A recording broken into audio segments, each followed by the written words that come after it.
ഈശോമിശിഹായ്ക്ക് സ്തുതിയായിരിക്കട്ടെ. വിശുദ്ധ പൗലോസ്ലിഹ കൊറിന്തോസിലെ സഭയ്ക്ക് എഴുതിയ രണ്ടാം ലേഖനം 6-ാം അധ്യായം 1-ാം തിരുവചനം.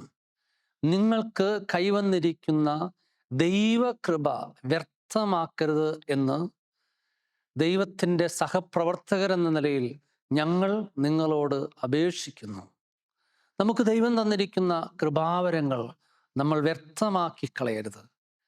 വിശുദ്ധ ഔസേപ്പിതാവും പരിശുദ്ധ അമ്മയും ദൈവകൃപയെ സംരക്ഷിച്ചവരാണ്. ഉണ്ണീശോയെ കൊണ്ട് അവർ ഈജിപ്തിലേക്ക് പലായനം ചെയ്യുന്നു.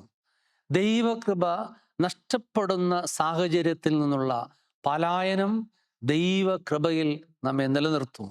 ക്രിസ്മസിനൊരുക്കമായി നമ്മിലുള്ള ദൈവകൃപ നഷ്ടപ്പെടുന്ന പാപ സാഹചര്യത്തിൽ നിന്നും പലായനം ചെയ്തുകൊണ്ട് നമുക്ക് ലഭിച്ച ദൈവകൃപയെ വ്യർത്ഥമാക്കാതെ നമുക്ക് കാത്തു സൂക്ഷിക്കാം.